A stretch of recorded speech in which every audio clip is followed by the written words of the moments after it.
Meu nome é Luiz, né? Eu sou instrutor aqui da Musing. Eu sou também coordenador da Associação Brasileira de Mindfulness. A gente é um grupo de mais de 100 instrutores aí de Mindfulness, trabalhando junto, colaborando, buscando ter um impacto positivo na sociedade, na vida das pessoas, né? E, antes de tudo, também fazendo a nossa própria prática pessoal, né?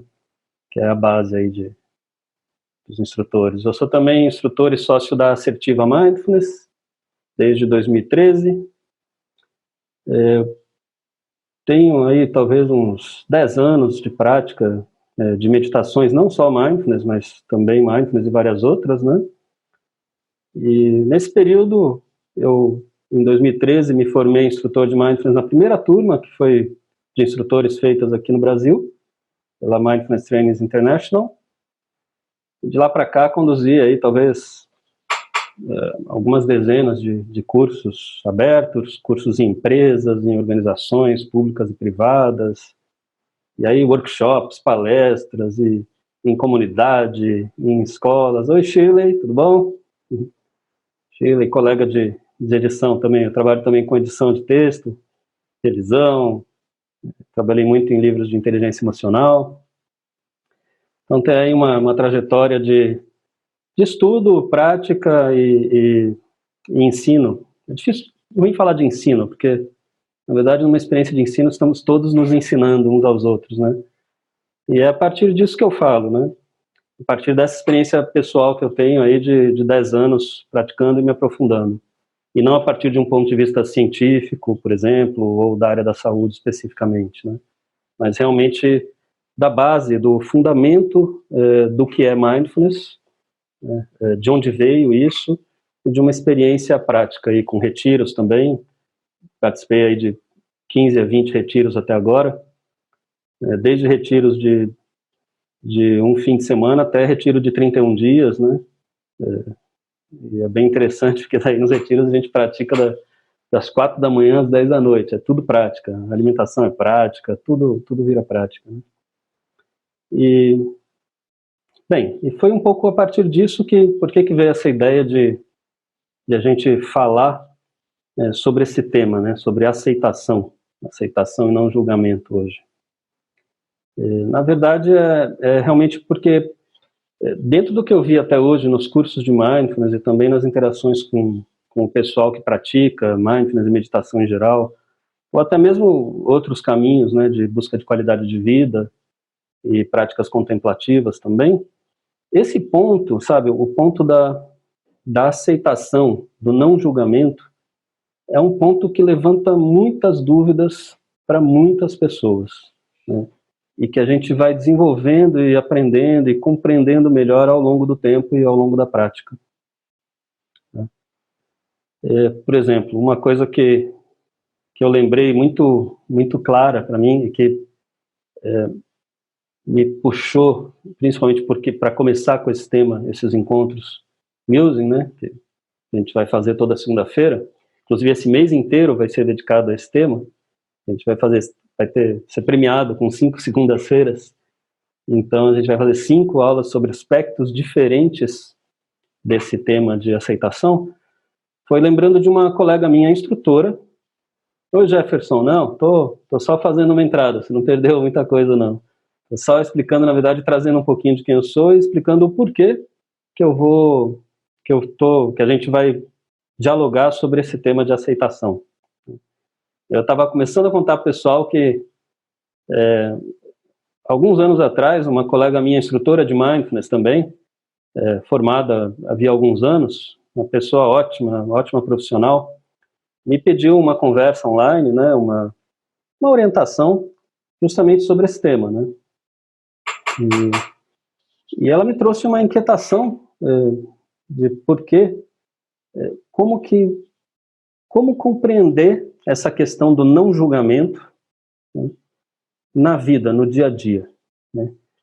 Todo mundo, se vocês já viram por aí alguma definição sobre mindfulness, sempre tem esse aspecto. Então, uma clássica é escolher prestar atenção ao momento presente, voluntariamente, sem julgamento. Ou às vezes aparece, escolher prestar atenção ao momento presente como ele é. Ou às vezes, decidir voluntariamente manter a atenção ao momento presente com aceitação e interesse. E aí ela me veio com a seguinte questão, olha, mas tem situações que eu estou, de repente, na vida, né, em circunstâncias locais ou situações que eu vejo e eu percebo que não são saudáveis, não estão sendo saudáveis para mim, né? E como que é isso? Então, eu, por ser instrutora de mindfulness, por ser praticante, por estar nesse caminho, eu preciso não julgar a situação. Eu preciso, então, simplesmente aceitar a situação como ela é e me manter ali na prática e recebendo tudo, não saudável e tal. E é uma questão pertinente, porque é um equívoco que eu acho que acontece com muita gente que às vezes está nesse caminho, ou às vezes em outros caminhos também, num caminho de desenvolver certas qualidades, né, na vida e certas capacidades, né. Essa ideia de que, então, para eu poder exercer o não julgamento e a aceitação, eu apenas recebo tudo e pronto. E, então, é por isso que a gente vai falar sobre esse tema. E a primeira coisa que eu posso dizer para vocês, assim, de cara, assim, na minha visão, né, eu não quero parecer dono de verdade nenhuma, então, inclusive peço que vocês, se tiverem comentários ou se algo que eu falar não costurar bem com o que vocês pensam, com o que vocês refletiram, por favor, coloca no chat e a gente vai trazendo dinamismo para essa conversa, tá? Mas a primeira coisa que eu diria, pelo menos a partir da minha experiência, do que eu estudei, do que eu pratico, olha, a situação é não saudável, pare. Para essa situação. Na tradição contemplativa, tem um aspecto, né, na tradição de onde veio o mindfulness, eu vou falar um tanto sobre isso hoje para poder entender qual é esse contexto, esse pano de fundo dessa ideia de não julgamento. Nessa tradição tem um aspecto que a gente fala dos 4 esforços corretos. E o primeiro esforço correto seria reconhecer o não saudável na vida. Simples assim. E aí um segundo esforço correto seria fazer o que for necessário para que, a partir do reconhecimento do não saudável, ele cesse. Você pare o não saudável. Dentro do que está no seu alcance, é claro, né? E aí, junto disso, vem fazer o esforço e estar atento, praticando, por exemplo, mindfulness, a consciência, né, do momento presente, para evitar que o não saudável ainda não surgido venha a surgir na sua vida, o máximo possível. Um outro esforço seria reconhecer o saudável na sua vida. Quer dizer, estar consciente do saudável acontecendo enquanto está acontecendo. E de como isso te beneficia. E beneficia o mundo. Saudável não é só para você, né? E um outro esforço, então, é fazer todo o necessário para que o saudável que você reconheceu se mantenha, se sustente. E nesse sentido também para que o saudável no futuro, ainda não acontecido, tenha condições de surgir, de acontecer. Tá? Então você vê, quer dizer, esse contexto de onde vem a prática de mindfulness, e é a base de onde eu falo, né, que é da minha formação de mindfulness e inteligência emocional, ele é um contexto que prevê a busca pelo saudável.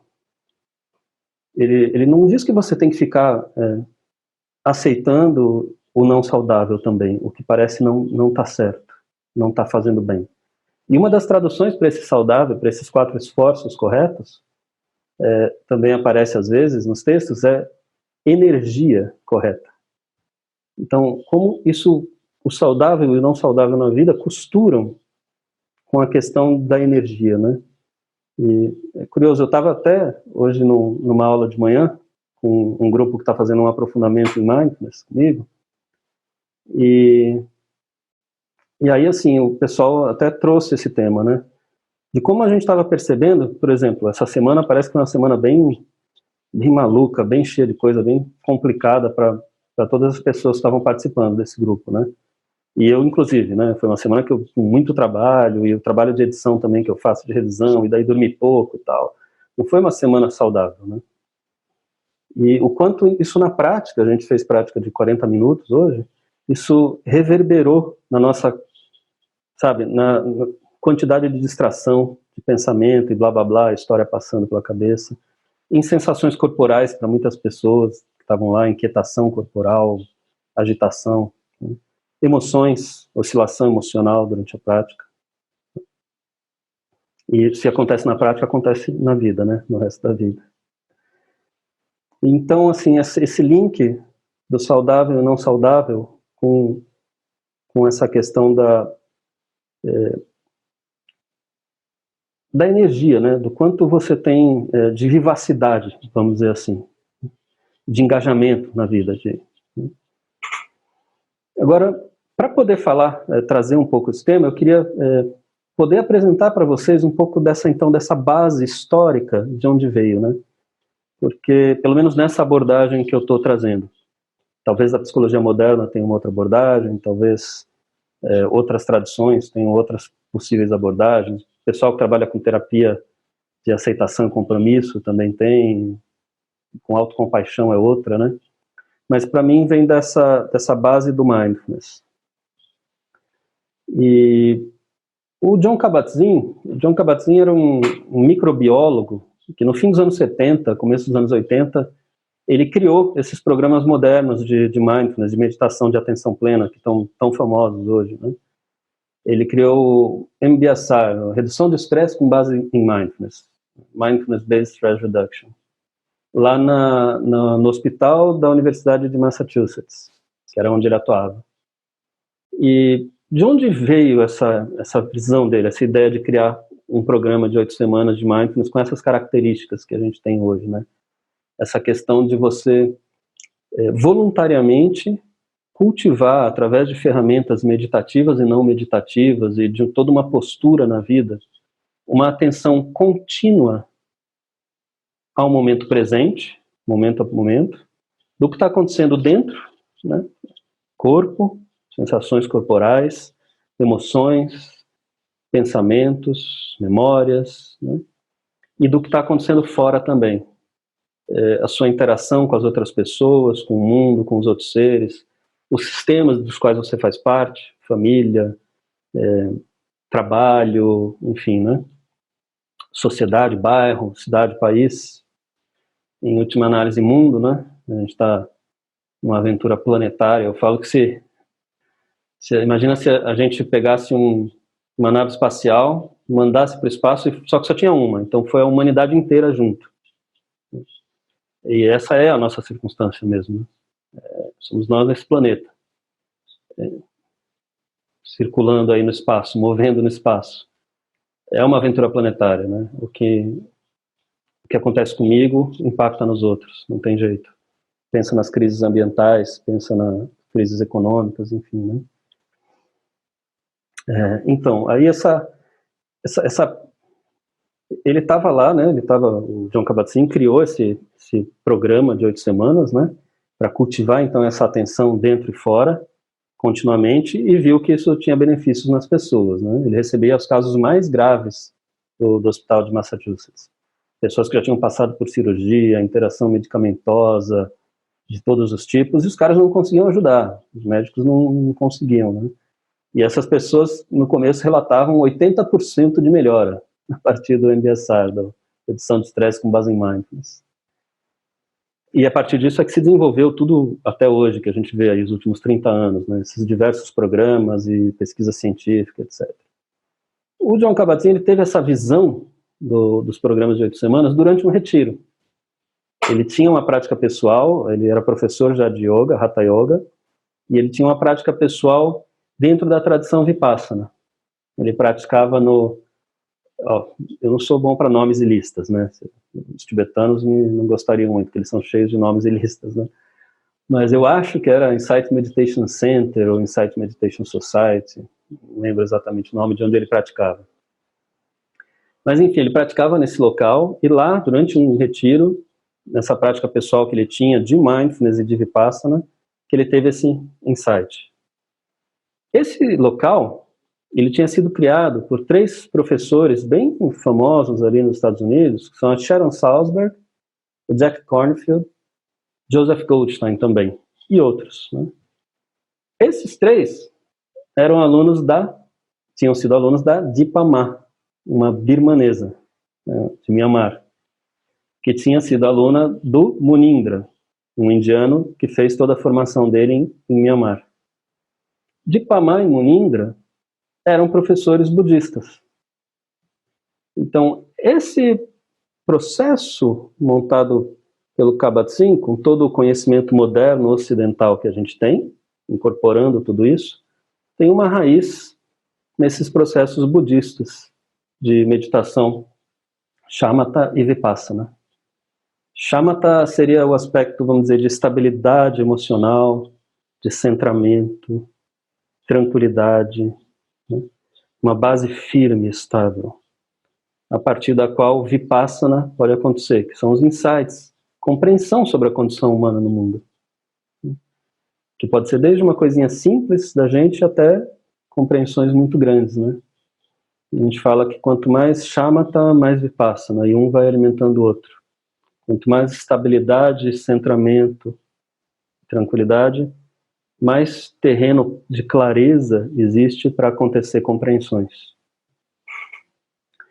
E para onde eu quero chegar com tudo isso, né? Eu estava querendo mostrar para vocês, não sobre budismo como um ismo, como uma religião, uma crença, né? Na época de Buda foi um cara que existiu, né?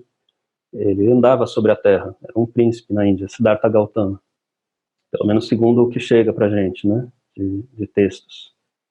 E na época dele não existia budismo, não existia religião budista. Hoje tem muita gente que vê budismo, que pratica budismo como uma fé cega, né? Batendo tamborzinho e girando roda e rezando para Buda e tal. Mas originalmente não é isso. Assim como quando Cristo esteve aqui não tinha cristianismo, né? Isso foi o que surgiu depois. Então, assim, se você pega os ensinamentos de Buda na origem, tem um cara que é um monge budista vietnamita, o Thich Nhat Hanh, que é sensacional. Ele é um dos mais famosos do mindfulness no mundo, daqueles que pratica desde menino, desde 3 anos de idade, né? Que nasceu em meio a isso. E ele é também um estudioso, um erudito. Então ele estudou todos os textos antigos, escritos mais ou menos 500 anos depois do Buda, para entender, né, e ter vamos dizer, uma visão da história do Buda que seja mais factível, de quem era esse cara, né? E ele fala que, assim, todos os ensinamentos, né, do Buda, se você pudesse, do Siddhartha Gautama, né, Buda foi um nome que ele recebeu depois, se você pudesse resumir em 4 aspectos, e isso está em todas as tradições do budismo, que tem muitas, assim como o cristianismo tem um monte de linhas, né, e vertentes, seria o que o pessoal conhece como 4 nobres verdades, né, e que falam diretamente sobre essa questão da busca do saudável. Por isso que eu estou trazendo toda essa base aqui.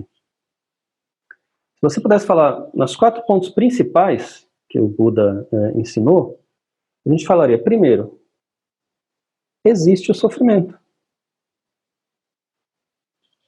Parece óbvio, né? A gente pensar assim. Mas nos cursos de mindfulness mesmo, por exemplo, eu costumo ver muita gente chegar no curso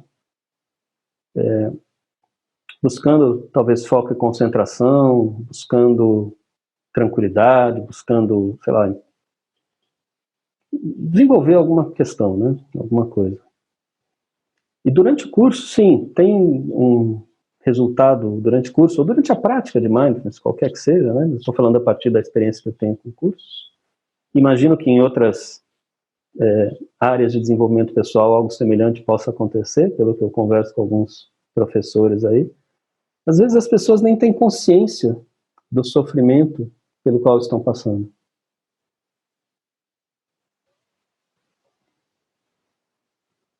Em grandes cidades, por exemplo, isso é muito claro. As grandes cidades têm um ambiente tão agressivo, em certo sentido, né? muita luz, muita informação, muita gente, muita demanda, muitos papéis a cumprir, muito tudo, né? O tempo todo. Que eu vejo muitas pessoas chegarem assim, tão anestesiadas. Desenvolveram uma estratégia para a própria sobrevivência, né? Uma estratégia de desconexão com o sofrimento, vamos dizer assim, né? O que é outro equívoco que muita gente tem na parte de mindfulness, né? Que pensar que assim, eu vou dar um passo para trás e observar minha mente, meu coração, minhas emoções, etc. Quando na verdade, e tudo bem, estratégias dissociativas são necessárias às vezes para a gente conseguir lidar com algo que a gente não consegue, que é muito maior do que a gente, que é muito grande para a gente lidar, nos ajudam a sobreviver. Mas no mindfulness, de uma forma gentil, e nas meditações relacionadas com essa tradição, né, desse cara, do Buda, de uma forma muito gentil e suave, a gente vai entrando mais. Não é dar um passo para trás, é realmente entrar no coração, na essência do que a gente é. E olhando para todos os fenômenos, para todas as questões, né? Por exemplo, eu estava falando sobre esse encontro que eu tive hoje de manhã com o pessoal, né? E que o pessoal falou, todos nós estávamos em uma semana muito pouco saudável, né? Que isso trouxe agitação, distração, torpor um pouco, né? Sonolência, oscilação emocional, né? Então, só que ao mesmo tempo, são pessoas que estão num aprofundamento, e no caso eram todos instrutores nesse grupo, né? Já de mindfulness. São pessoas que já têm alguma história, pelo menos, de retiros e de, né, prática, e que se supõe que estão praticando diariamente, enfim. Então há um componente que, assim, é diferente você estar no meio dessa agitação, desse torpor, dessa oscilação emocional, se tornando tudo isso, pegando carona em tudo isso. Aí você nem sabe que você está no sofrimento. Você está no meio da confusão, sendo levado por ela. Isso é diferente de você, de repente, estar numa semana como essa, mas consciente do sofrimento, consciente do quanto e em que medida, em que aspectos isso está mexendo com o seu emocional, isso está trazendo mais pensamentos repetitivos e distração, isso está trazendo mais torpor, e você está fazendo isso por uma escolha que para este momento foi necessária. Esse elemento da consciência, de estar reconhecendo que isso está acontecendo enquanto está acontecendo, sem se tornar isso, é o coração, entendeu? É onde isso que significa mindfulness. No mindfulness a gente entrar no centro da experiência. O centro é como, imagina se eu pego um espelho aqui e eu passo o espelho assim, né? Em volta tudo.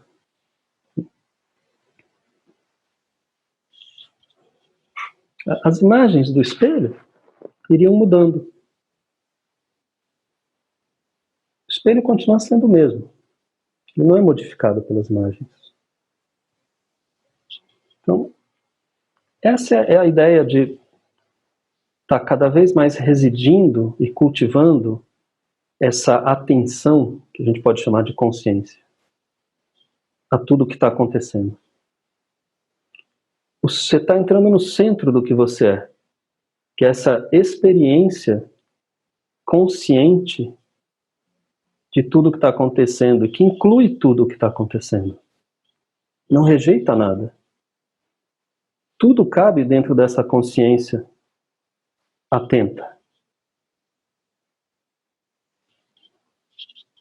Isso é um pouco dessa ideia do não julgamento, né, da aceitação. Não é tanto no sentido de tanto faz, tudo bem, tudo que acontecer. É mais no sentido de reconhecer. Eu reconheço, eu sei o que está acontecendo. E quando isso acontece, mesmo dentro da agitação do torpor da semana não saudável, né, há um elemento de consciência. Há um elemento de estabilidade, de centramento. Mas para isso é preciso primeiro esse primeiro passo, de reconhecer o sofrimento. Que a gente vai cultivando com a prática. Não só a prática sentado ali, formal, tal, também. Mas a prática no dia a dia, qualquer momento, qualquer lugar. E aí, quando a gente reconhece o sofrimento, a gente pode, então, através de desenvolvendo essa estabilidade, essa tranquilidade, esse centramento, né, shamatha, né, aos poucos, gradualmente, com gentileza, a gente pode, de repente, ir tendo vipassana, compreensão. O quê? O segundo ponto que o Buda deixou, né, ou que se diz que o Buda deixou, os textos vieram 500 anos depois, né, que é há causas para o sofrimento. Se a gente está prestando atenção momento a momento e reconhecendo tudo o que está acontecendo, sem se tornar, ou se tornando cada vez menos, né, isso é uma construção ao longo do tempo, a gente vai desenvolvendo essa capacidade de, pela experiência direta, apenas usando os nossos sentidos e a consciência deles, reconhecer o encadeamento de fatores. Né?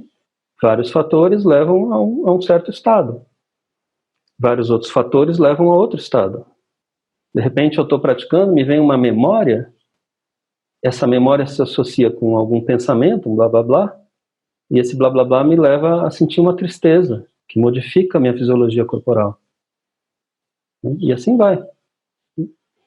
Agora, é interessante, importante que quando o Siddhartha Gautama, o Buda, falava de sofrimento, reconhecer o sofrimento, depois reconhecer que há as causas para o sofrimento, ele não fala de qualquer sofrimento, não é assim, sei lá, tropecei, caí, machuquei a perna. Tudo bem, isso é normal, a minha existência nesse mundo é assim, né? Eu existo com esse corpo aqui, então machuca mesmo. Não é isso que ele está falando. Ele está falando do sofrimento autocriado.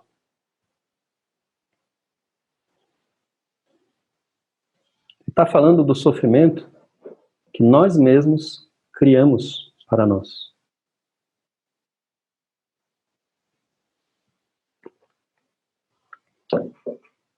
Que tem um monte de aspectos e de estudos e dentro da psicologia budista, se a gente puder chamar assim, ou da filosofia budista, dentro da psicologia moderna, dentro da medicina, dentro de várias áreas de desenvolvimento pessoal e de promoção de saúde, né?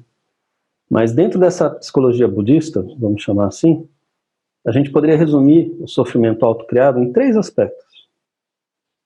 Tudo poderia se encaixar dentro disso. Um aspecto seria: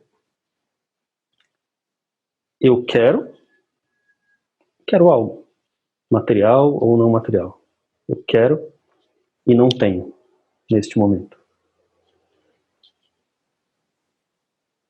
E aí, é claro, eu me apego a isso, em vez de só reconhecer isso. Eu me apego e viro isso, né? Um outro ponto seria: eu não quero, mas tenho. Algo na minha condição, situação de crise financeira, uma dor, estou lá praticando, né? Tá doendo as costas. Mas essa dor nas costas eu não quero. Daí eu me transformo em dor nas costas, em vez de estar consciente de que isso está acontecendo também. Essa dor nas costas está acontecendo dentro de um contexto de 10 trilhões de células humanas e 100 trilhões de células de micro-organismos que trabalham em harmonia para poder existir esse ser consciente de si. Senão não existiria. Então, como diz o Kabat-Zinn, John Kabat-Zinn, se você está vivo andando na Terra, tem mais certo do que errado em você. Só que eu me esqueço, e daí a dor se torna todo o meu mundo agora nesses 10 minutos de prática. Eu tenho e não quero. Não aceito que é assim, não aceito que não é assim. neste momento. E o terceiro sofrimento é: eu não quero que mude. Eu quero que permaneça igual. E muitas vezes a gente pensa isso só para coisas boas, né? Quero que as coisas boas fiquem como estão. Mas às vezes, se você parar para perceber, a gente faz isso até com umas coisas que parecem que não são muito boas, que não estão fazendo tão bem para a gente. A gente se acostuma, e isso vira um terreno conhecido para nós, e a gente prefere o conhecido do que ir para o desconhecido. É fácil de pensar isso em relacionamentos, por exemplo. E às vezes a gente termina um relacionamento e depois arruma outro muito parecido, né? Isso acontece para muitos padrões, trabalho, às vezes, em várias áreas da vida, né? A gente poderia resumir nesses 3 aspectos. E aí o terceiro ponto que Buda trouxe, né? Então, há o sofrimento, há causas para o sofrimento, e um terceiro é possível extinguir, parar o sofrimento autocriado. Isso é o que o pessoal chama de iluminação, como se fosse, muita gente entende como algo completamente de outro mundo, metafísico e tal. Não é, é algo da vida real. Como diz o Thich Nhat Hanh, ele fala que o reino de Deus é aqui, não é outro lugar. Se a gente fosse falar na tradução cristã, né? E na tradição budista eles falam que Nirvana, a extinção do sofrimento, é aqui também. É a mesma coisa que o que eles chamam de Sansara, né? Que é esse mundo, né, de quero e não quero. Então é aqui, é para a vida, não é nada metafísico. Mas isso é outra história, é um papo para outro dia. Tá? E o quarto ponto há um caminho para a cessação do sofrimento. Você nota que primeiro vem a experiência, né? Depois a compreensão. Primeiro vem um reconhecimento ao sofrimento. Estou lá praticando shamatha, estabilidade e tal. Nossa, vi um comportamento mental meu repetitivo, vi um comportamento em ações repetitivo, vi padrões, condicionamentos. Né? Tudo bem, reconheço e aceito que isso existe. Assim eu tenho a base para compreender que há causas para isso. Depois eu reconheço, a extinção do sofrimento. Eu tenho essa experiência. E depois vejo as causas, o caminho para isso. O caminho ele viu depois. Então você vê, desde a sua raiz, essa prática de mindfulness tem a busca do saudável imersa completamente nela.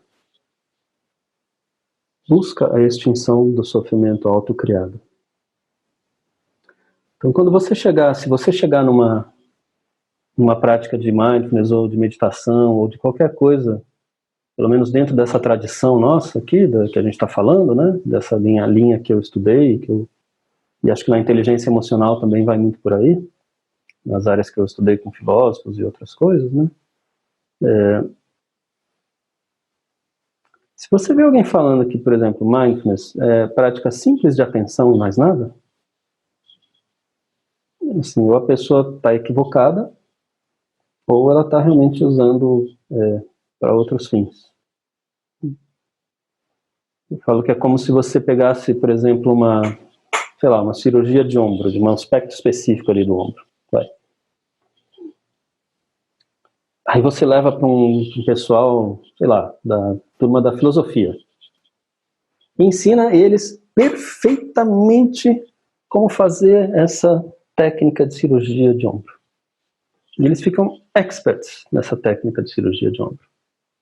Só que eles não sabem absolutamente nada sobre as bases éticas, filosóficas, epistemológicas da medicina.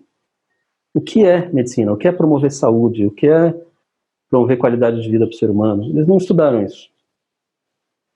Mas se você pegar o mindfulness, por exemplo, e possivelmente, na verdade, qualquer ferramenta meditativa ou para desenvolvimento pessoal ou para qualidade de vida, e tirar do contexto, né, no caso do mindfulness, e falar que é só uma pura prática de atenção, você tirou de todo esse contexto que eu passei para vocês. Toda a base ética disso está excluída. Então, não faz sentido. Sabe? E é isso, assim. Então, a ideia de aceitação, né, na sua própria origem, esse não julgamento, ele é algo que você faz quando, por exemplo, você se senta 10 minutos para praticar, né, 20 minutos, a gente vai fazer uma prática daqui a alguns minutinhos, né, chama meditação da paz, não é exatamente uma prática de mindfulness, mas ela tem mindfulness como base. Por quê? Porque é exatamente isso, você se senta para praticar, essa prática que vai ser guiada, por exemplo, né?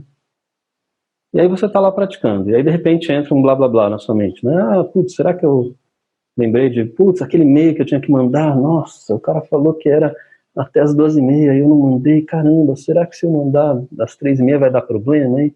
Ah, mas aquele cliente também, né? Putz, cara, não, aquele até que é de boa, aquele outro cara, assim, esse é muito chato, hein? Nossa senhora. E o problema que ele arrumou com aquela outra pessoa lá, mas também, né, aquele cara, né, trabalha em órgão público, né, e você já viu órgão público, esse governo, né, também, e vai, né, blá, blá, blá, blá, blá, blá, blá, um pensamento puxa outro, puxa outro, puxa outro, né, e aí você reconhece isso, reconhece, né? Aceita que está ali, você não declara guerra aos pensamentos, nem às emoções, nem ao cachorro latindo na casa do vizinho, ou a obra te incomodando, simplesmente reconhece, está treinando reconhecer e aceitar a realidade como ela é. E se você ficou irritado já, ou se sentindo culpado por estar no blá blá blá em vez de estar na prática, você reconhece também isso. E isso me trouxe essa emoção. E aí você solta, aceita como é. E simplesmente se interessa mais ainda pela prática que você está fazendo. Mas você não precisa excluir o resto. Entende? Então, esse não julgamento, essa aceitação total e restrita e que não demanda uma ação da sua parte, ela acontece durante a prática formal, quando você para 10, 20 minutos tal para praticar. Na vida, no dia a dia, em qualquer momento e lugar, você tem que tomar decisões, você tem que fazer julgamentos, você precisa buscar o saudável e sair do não saudável. Só que se você busca o saudável como uma reação imediata, simplesmente chegou e reagiu e pronto, aí você está no meio da confusão. Você vai provocar o não saudável. Então, por exemplo, alguém está batendo numa criança, você vai lá e para batendo no cara também. Agora, se você tem esse espaço de treino, de aceitar as coisas como são, reconhecer como são, talvez você perceba esse seu impulso, reconheça, solte, e você vai lá parar a agressão do mesmo jeito, só que não motivado pela raiva. Motivado por saber que aquilo é o melhor a fazer para que a situação fique mais saudável para todos, inclusive para o cara que está batendo. Que de repente pode ser o filho dele, que ele vai criar ali um abismo entre ele e o filho. Mas aqui a gente chega num ponto que é um ponto que eu quero abordar na próxima segunda-feira, também sobre aceitação, que é esse aspecto de aceitação como equanimidade e não como indiferença. Tá? Próxima segunda eu vou entrar mais nessa parte. Se você quiser vir, vem. Se você quiser chamar outras pessoas que não vieram, dá tranquilamente, né? Agora vamos praticar um pouco, né? Como que a gente... Porque tudo isso se dá através das nossas portas dos sentidos, né? A gente treina os sentidos, né? Todos, para receber as informações com mais tranquilidade, com mais aceitação. E antes da gente encerrar, para encerrar, dentro dessa tradição, a gente sempre encerra se lembrando de que tudo que a gente está fazendo aqui, todos os nossos encontros, né, para praticar juntos e para nos desenvolver, a gente sempre traz à mente algo que nos lembre que isso é para mim, mas não é só para mim. É para eu ser um impacto mais positivo no mundo. Então eu gosto de me colocar de novo na postura de dignidade e clareza, a tudo que está presente, com uma continuidade de atenção, e me lembrar que tudo isso, então, é feito e é trabalhado e é compartilhado com o desejo de que todos os seres, todos, sem nenhuma exceção, sejam saudáveis, serenos e felizes.